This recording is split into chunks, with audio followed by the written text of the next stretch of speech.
बहुत ही सुचिंतित वक्तव्य हम लोगों ने सुना। किसी भी वक्तव्य की सार्थकता उसके विचारोत्तेजक होने में होती है या फिर उससे संवाद बने इस स्थिति में होती है। मैं समझता हूँ कि बहुत से ऐसे मुद्दे आपने दिए हैं जिन पर हम बात कर सकते हैं, संवाद कर सकते हैं। और आपने तो रामस्वरूप चतुर्वेदी से समापन किया है। हमारे डॉक्टर अशोक शर्मा जी के तो गुरु हैं, वो बताया है कि आपने एक ही किया। यहाँ पर गुरुजनों की उपस्थिति भी हो गई इस बहाने। अब मैं चाहता हूँ कि इसको इस व्याख्यान के क्रम को आगे बढ़ाते हुए और डॉक्टर विष्णु विराट जी इसमें कुछ और अपनी ओर से जोड़ें, क्योंकि इसके उपरांत हम लोग फिर पढ़ंत गोष्ठी का भी आनंद लेना है। तो तब तक ये जो विचार आपने कहा कि बहुत जरूरी है, ये वैचारिक आयोजन संपन्न हो ले। रीतिकाल 80 या 70% नहीं 70% 100% ब्रजभाषा के कंधे पर आरूढ़ है। और बड़ी बाध्यता ये रही कि दो महाकवि तुलसी और सूर को अवधि में लिखने की आवश्यकता नहीं पड़ी, किंतु तुलसी को ब्रजभाषा में लिखने की आवश्यकता पड़ी, क्योंकि ब्रजभाषा का वर्चस्व संपूर्ण देश में इस तरह फैल गया था कि अगर किसी कवि को राष्ट्रीय धारा में कवि बनने का सौभाग्य प्राप्त करना उसके लिए अगर था, तो उसके लिए बाध्यता थी उसकी कि वो ब्रजभाषा में लिखे, चाहे वो दक्षिण में हो, चाहे वो महाराष्ट्र में हो, गुजरात में हो, चाहे वो हिंदी क्षेत्र में हो न हो, किंतु अगर उसे कवि बनने का राष्ट्रीय गौरव प्राप्त करना उसके लिए अगर महत्वाकांक्षी था इसके लिए, तो उसके लिए बाध्यता थी कि वो ब्रजभाषा में लिखे। और इसके लिए बड़ा एक सुखद वातावरण बना कि जो रजवाड़े थे उन्होंने अपने आश्रय में ब्रजभाषा कवियों को ही आश्रय दिया। ब्रजभाषा कवियों ने अपनी कार्य क्षमता से और अपनी प्रतिभा से उसे विस्तार दिया और बहुत कुछ गोस्वामी जी ने बड़े विस्तार से किया है। मैं कुछ उदाहरण आपको दूंगा जो एक सरस वातावरण आपके सामने बने। पढ़ंत का भी दूंगा और समस्या पूर्ति पर तो बहुत अच्छा वक्तव्य आपने दिया है। समस्या पूर्ति में यही था कि जो गोष्ठियाँ होती थी पहले और बड़ी समृद्ध गोष्ठियाँ होती थी, उसमें दो ही विषय रहते थे, या तो समस्या पूर्ति का या पढ़ंत का। समस्या पूर्ति तो बता दिया कि कोई विषय में कोई अक्षर या कोई शब्द दे देते थे कि भाई ये शब्द है और ये पाद पूर्ति के लिए अंत में ये शब्द आना चाहिए, और ये बड़ी परंपरा रही। और इसमें आंसू कवित्व का बड़ा वर्चस्व था कि तुरंत कवित्व बनाए। कभी कभी तो गोष्ठियों में दिया जाता था और गोष्ठियों में रचनाएं करके भी पढ़ी जाती थी वो, और अंत में वो शब्द की पूर्ति करके समस्या पूर्ति की जाती थी। एक बार ये लोकोक्ति है कि रसखान के लिए गोष्ठी की थी और उसमें समस्या दी थी कि वो काफिर हैं जो बंदे नहीं इस्लाम के। तो लाम जो शब्द लिखा है लाम से गिरसू मेरे घनश्याम के है और वो काफिर हैं जो बंदे नहीं इस्लाम की। इस तरह की समस्या पूर्ति। बनो रहे समस्या दे दी। अब एक लिखता है बने हो रहे मान सब देश और विदेशन में आन बान रख गए निज ठसक ठनो रहे युद्ध नित उन्नत विचारन को सुंदर सदाचारन सो हरदम सनो रहे भव्य भाव भारती ताके भव शत्रु के सम्मुख निज कान पे तनो रहे बैन पेन और सो झुके कबू भारत स्वतंत्र गणतंत्र चिर बनियो रहे शब्द आ गया। ये समस्या पूर्ति हो गई। ये ऐसे दूसरे शब्दों में कहते हैं कि कविचंद जो चैत्र की चांदनी में चिर दंपति को रति रंग ठनो रहे राधा कृष्ण जो राम रे राज में 12 मास बसंत बने रहे। तो ये जो शब्द की पूर्तियां होती थी यही समस्या पूर्ति थी कि समस्या दे दी उसकी पूर्ति हो गई। और इस पर जो शास्त्रीय रूप से आचार संहिता पर जो विचार किया वो स्वामी जी ने कहा पढ़ंत की एक अलग संस्कृति थी। पढ़ंत में क्या था कि एक कोई विषय निर्धारित कर दिया जाता था। नायिका भेद है, शत्रुटु है, और नायिका भेद में भी आंखें हैं, कपोल है, शीश है या उसका सौंदर्य है, इस प्रकार के ये सौंदर्यवादी अभिगम होते थे। और उनको विषय को देकर के वरुणी है, कटाक्ष है, इस तरह के विषय दे देते। उस विषय को होता था या वसंत दे दिया, फागुन दे दिया, बरसात दे दी, उस पर पढ़ंत होती थी। पढ़ंत में भी अब मैं आपको बताऊं, जिस समय पढ़ंत होती, हम जब बाल्यकाल में थे उन पढ़ंतों का आनंद लेते थे। और वृंदावन में पढ़ंत होती थी, गोवर्धन में पढ़ंत होती थी, या दाऊद जी के उसमें दाऊद जी मेले में पढ़ंत होती थी, फिर दाऊद जी में पढ़ंत होती थी। इस तरह पढ़ंत के मथुरा में तो होती थी। मथुरा के चारों बगल नंदगांव, बरसाने, संकेत, महावन, इन जगह पढ़ंत के होते थे। और सब जगह से जो कवि लोग थे पढ़ंत थे वो वहाँ जाते थे। और उसमें ये बाध्यता नहीं रहती थी कि अपना ही छंद पढ़े, वो किसी भी कवि का जो प्रसिद्ध छंद है वो उसको वहाँ पढ़ता था। और पढ़ंत की परंपराओं में ये ध्यान रखा जाता था कि विषय के अनुरूप पढ़ंत है कि नहीं। अगर वीरस का है छंद, और जैसे भूषण का है और वो वीरस का है, उसे हम श्रृंगार में पढ़ेंगे। साज चतुरंग वीर रंग में तुरंग चाहे, सरजा शिवाजी जंग जीतन चलत है। अमान्य घोषित कर दिया जाता था, नहीं, वो पढ़ा जाता था साज चतुरंग वीर रंग में तुरंग चढ़, सरजा शिवाजी जंग जीतन चलता है। भूषण भनत नाद पिहद नगारन के, नदी नद मद गैरन के रलत है। फैल फैल फैल फैल खलक में गैल गैल, और गगन की ठेल पेल सैल उलसत है। तारा सौ तरने धूल थारा में लगत, जब थारा पे पारा पारा बारियो हरत। अब दूसरे छंद हैं, पद्माकर के छंद हैं, नवनीत के छंद हैं, रत्नाकर के छंद हैं, उनकी पढ़ंत अलग थी। एक ही छंद हो। अब सवैया छंद है, सवैया छंद 20 तरह से पढ़ा जाता था।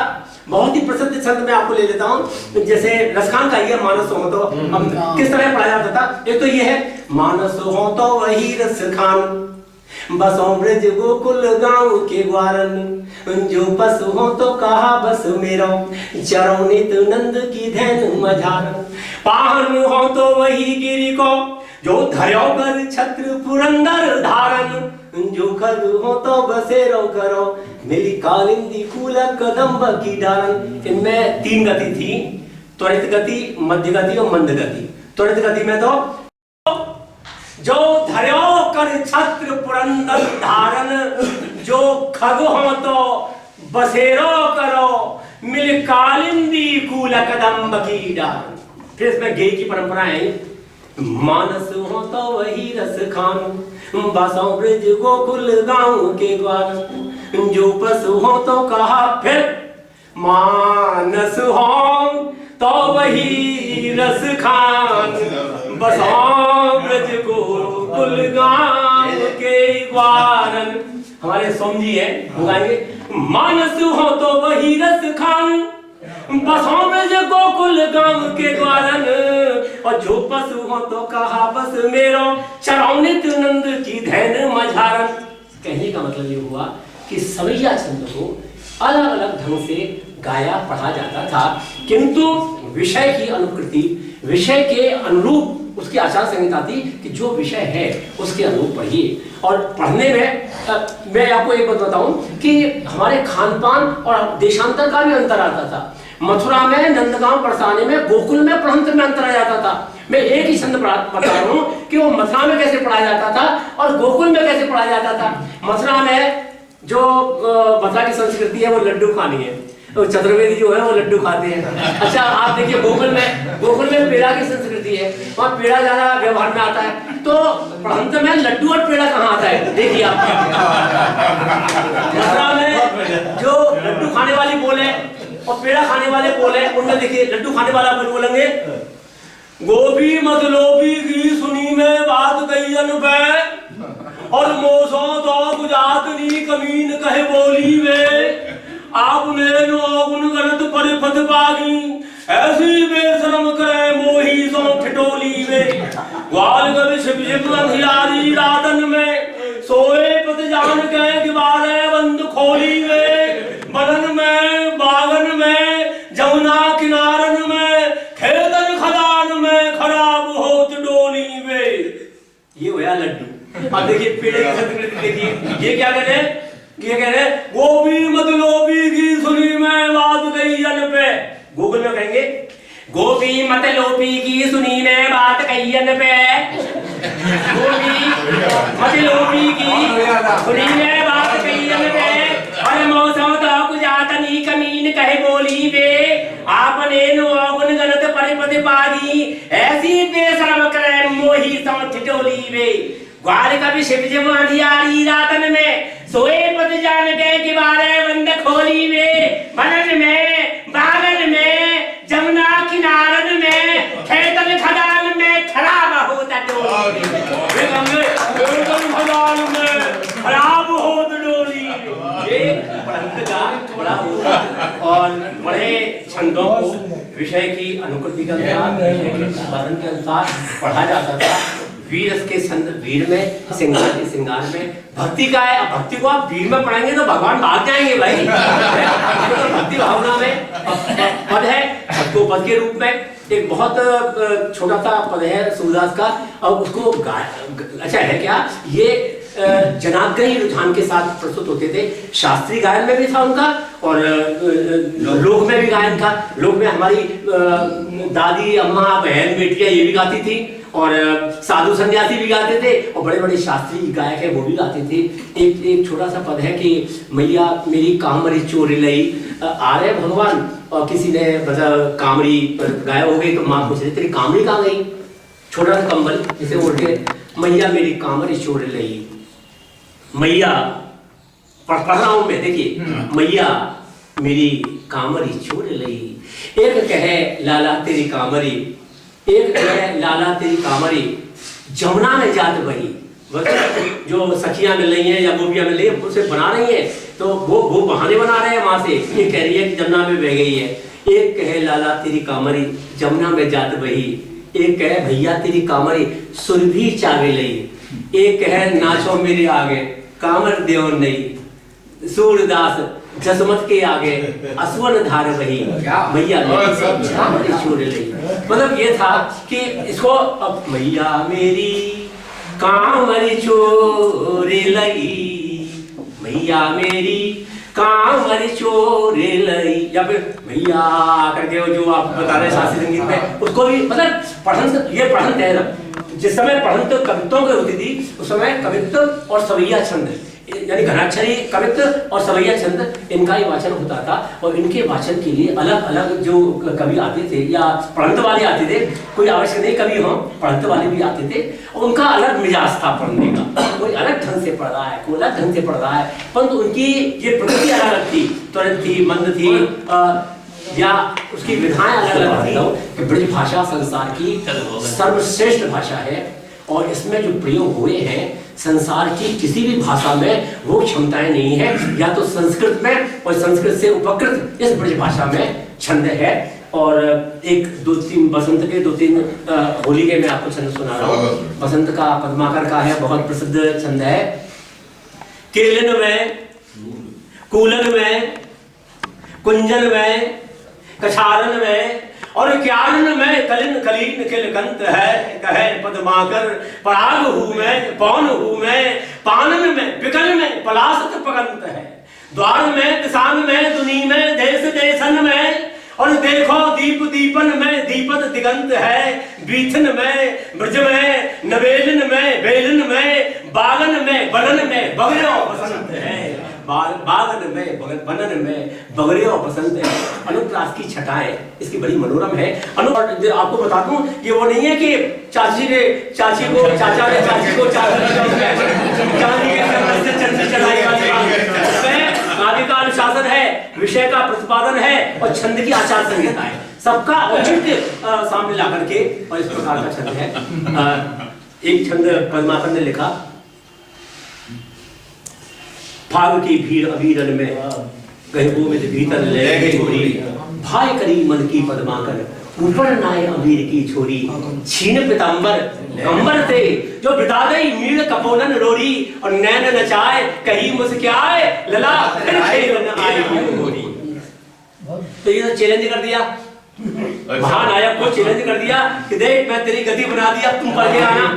तो पढ़ साल आगे मैंने दो छंद लिखे हैं इसके उत्तर में कि जब उनकी गति बना दी तो अगली साल वही वो शाम आ जाते हैं।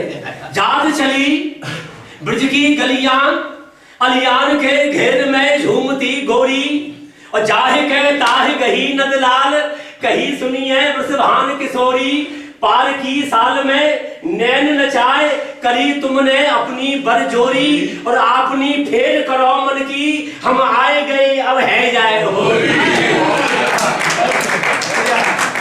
जात चली ब्रज की गलियां, अलियान के घेर में झूमती गोरी, और जाहि के ताहि कही नंदलाल, कही सुनिए वृषभान किशोरी, पार की साल में नैन नचाए, करी तुमने अपनी बरजोरी, और आपनी फेर करो मन की, हम आए गए अब है जाए होली।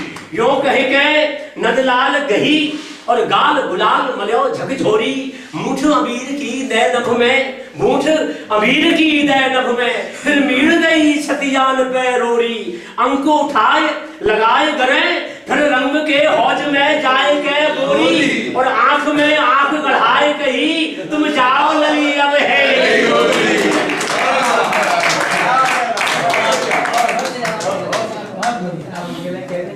बहुत से छंद हैं इस प्रकार के।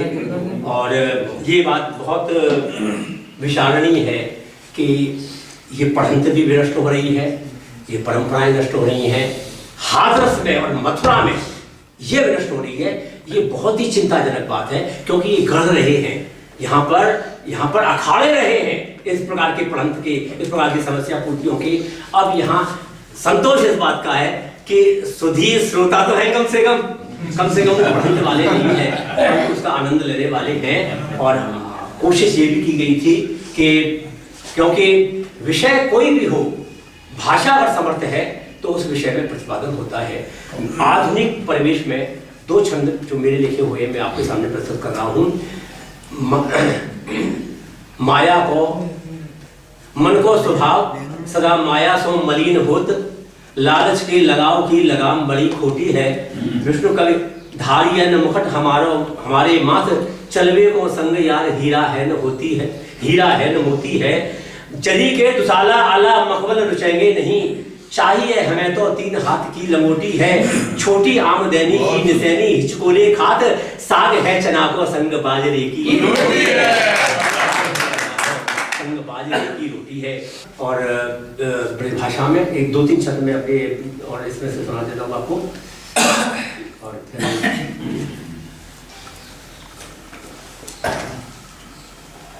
छूटियो गुलाल भले तन को, पर लाल को लाल कमाल न छूटे। दूध दहीन के मज्जन सौ, नहीं आवरे सौ वह नेक अखूटे। नहाय थकी जमुना जल में, किए केते बताए उपाय अटूटे। धोवत हार गई, पर श्याम स्नेह को रंग न छूटे। धोवत हार गई, पर श्याम स्नेह को रंग न छूटे। फागुन राग रंगे घनश्याम, कहो ब्रज बाम है छोड़ मचेलिबो। ठेलिबो ठूलिबो झेरबो झूलिबो, झोरिन लाल गुलाल उड़ेलिबो। बैनन ही सौ विलास करो तुम, नैनन ही सौ रुचय रंग रेलिबो। चाहुरी जाहो सबे घर को, कहा छोरी की जात और होरी को खेलिबो। छोरी की जात और होरी को खेलिबो। मैं आपको ये भी बता रहा हूँ, परंपरा से घनानंद के पधरा करके रचना करके मथुराम के मुझे आज भी बहुत सारे छंद याद है। मेरा ये जो वो रहा अधिकार ये रहा कि मैं जब भी पढ़ाता था उसमें मध्यकाल में, तो मुझे उदाहरण के लिए मुझे किताब खोलने की जरूरत नहीं पड़ती थी। मुझे जहाँ आंध्रे सूर्य को शाम बसे, रस खान सी बानी। जहाँ घुंघरू बांध के मीरा नचे, जहाँ ताज का साहिब है दिल जानी। ब्रजबाम रटे घनश्याम जहाँ राधिका राजत रूप की रानी। बस जाहे इन्हीं ब्रज बीतन में, जहाँ है मनमोहन की मनमानी। जहाँ पाती पिया की पड़ोसी पढ़े, पढ़ना लिखना तो आता नहीं, जहाँ अब तो पाती भी नहीं आती है, वैसा हेलो हो जाती है। जहाँ पाती पिया की पड़ोसी पढ़े, जहाँ गाली बिना कछु बात नहीं।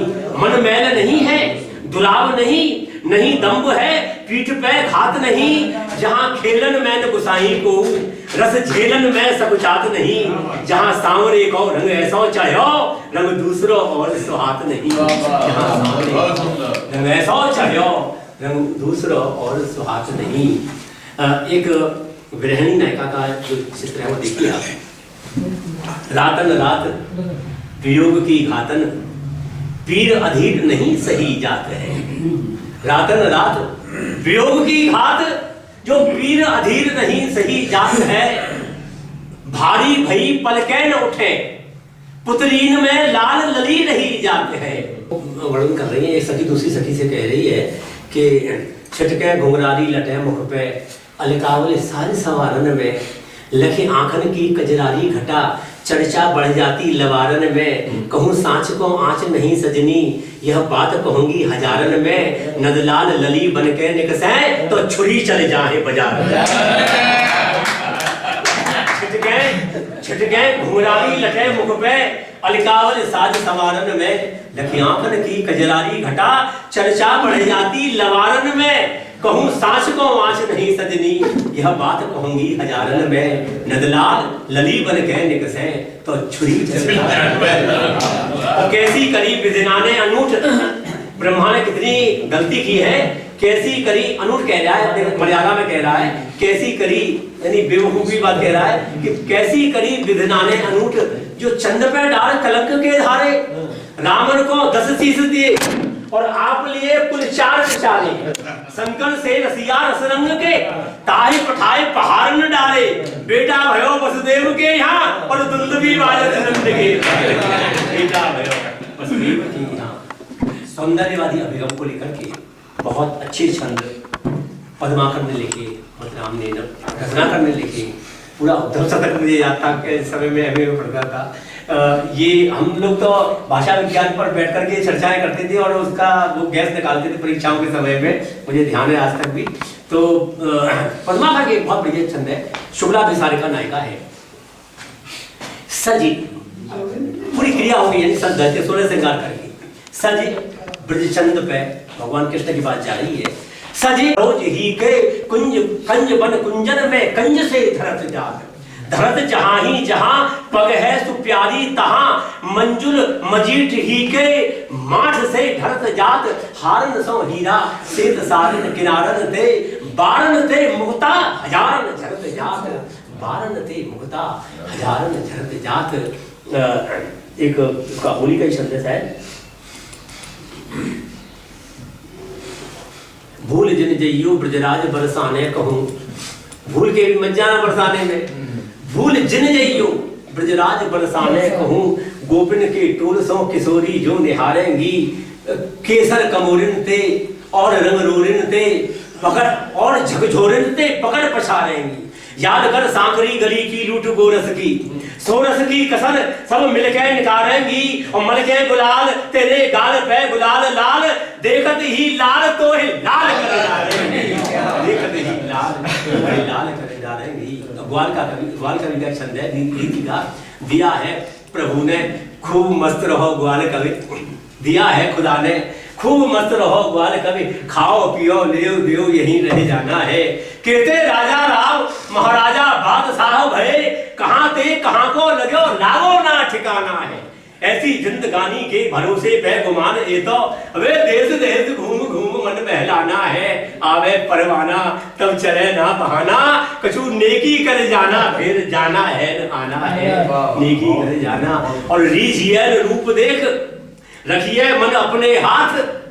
रीझियन रूप देख रखिए मन अपने हाथ, नाहक अनहोत रोग काहे कौन लगाई है।